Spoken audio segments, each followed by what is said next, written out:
जिस तरह से मैं अभी ओडिशा में आई हूँ और ओडिशा का जो स्थिति है किसी से छुपा हुआ नहीं है। देश भर में एक सर्वे हुआ और सर्वे के माध्यम से जो तथ्य निकल करके आए हैं, जो क्राइम के मामले में अगर देखा जाए तो ओडिशा प्रथम स्थान है।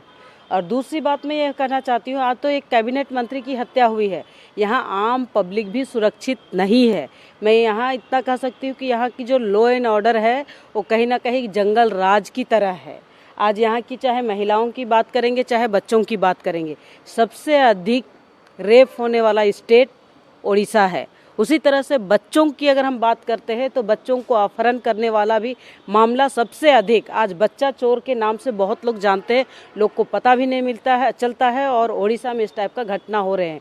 तो यहाँ बच्चा हो या महिला हो या नेता हो या मंत्री हो, कोई सुरक्षित नहीं है। आज गांव घर में मैं सुंदरगढ़ से चलती हूँ ओडिशा की ओर, बाई रोड चलती हूँ, तो लोग में एक भयावह और डर पैदा हुआ रहता है कि जो शहर क्षेत्र में है उनके लिए तो लगता है कि चलो ठीक है, अपने बच्चों को भी शहर में पढ़ने के लिए भेजते हैं तो कतराते हैं।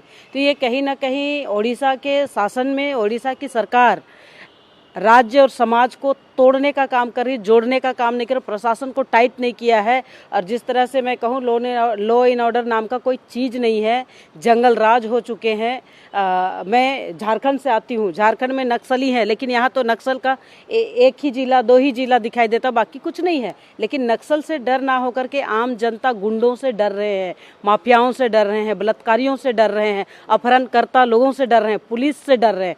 पुलिस किस काम की आती है? पुलिस का तात्पर्य ही होता है कि आम लोगों का सुरक्षा करना। समाज और पुलिस का अगर तंत्र होता है, सरकार होती है, तो इनके लिए एक शब्द आता है चेक इन बैलेंस। जो चेक इन बैलेंस को बना करके ना रखते हुए आज पुलिस ही एक गुंडा बन करके आज पूरे सबको तांडव कर रहे हैं। और रही बात, आज मैं यहाँ आई हूँ, ओडिशा आने का पर्पस भी है कि हमारा कार्यकर्ता को एक मनोबल मिले, एक ताकत मिले और आम नागरिक को आगे बढ़ा सके।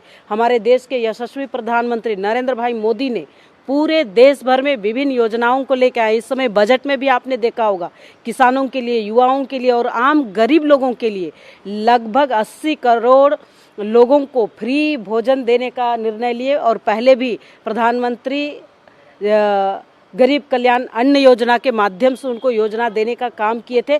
आज भी गांव तक नहीं पहुंच पाया है, तो उनको हम लोग ने पहुंचाने का प्रयास कर रहे हैं। और जिस तरह से पूरे राज्य भर में अगर देखेंगे तो हमारा जो संगठनात्मक जिला 36 है, तो 36 जिला के लोगों तक ये विचार जाए, आम आदमी तक जाए कि मोदी जी ने जिस तरह गरीब कल्याण युवाओं के लिए, किसानों के लिए, महिलाओं के लिए, जैसे महिला एसएचजी ग्रुप बनाती है तो उनको लाभ मिल रहा है, एमएसएमई में रहने वाले ऐसे तमाम लोगों के लिए योजना लेके आ रहे हैं और इन योजनाओं को वहाँ तक पहुँचाएंगे। और विभिन्न प्रकार का योजना, आज मोदी जी की मन की बात कई विषय लेते हैं। एक युवा अगर अच्छा काम करते हैं तो मोदी जी अपने मन के अंदर से बाहर निकालते हैं और हम सब सुनते हैं, तो कहीं ना कहीं मोटिवेशन होता है। एक महिला नदी साफ करती है और नदी का रौनक बदल जाता है। आज का जो एटमॉस्फेयर है, जो चेंज हो रहा है, औद्योगिकरण हो रहे हैं, इन सबको फिर से सुदृढ़ करने के लिए अपने नरेंद्र भाई मोदी ने विभिन्न योजना लेकर के आए हैं। उनको हम लोग ने धरातल पर उतारने का प्रयास कर रहे हैं। और कल से हमने अलग अलग, कल हम बालासोर गए थे, आज उड़ीसा में है, कुछ देर के बाद हम कटक जाएंगे। ऐसे अलग अलग जगह पर विभिन्न योजनाओं को लेकर के और आम आदमी तक पहुंचाने का प्रयास करेंगे।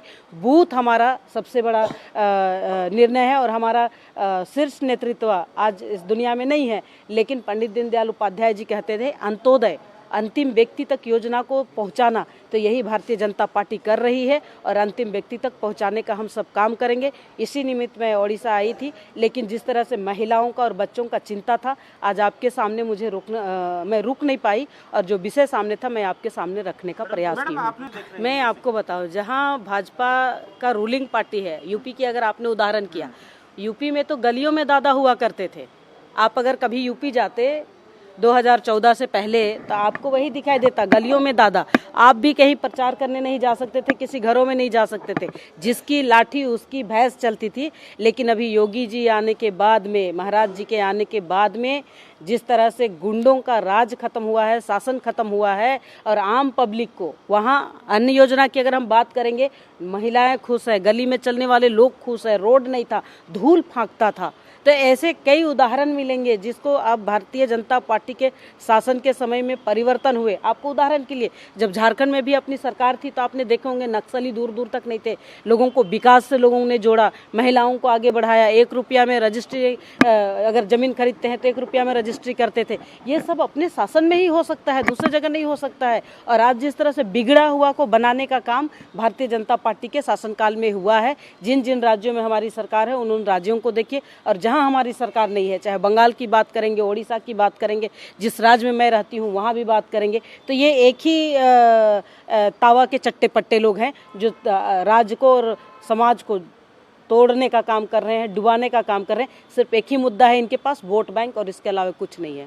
जरूर देखिए, भारतीय जनता पार्टी जब जब घटना होती है, चाहे घटना से पहले उस टाइप का आभास होता है, तो आपको ध्यान होगा कि इसके लिए एड़ी चोटी एक करके लड़ती भी है, आवाज़ भी उठाते हैं।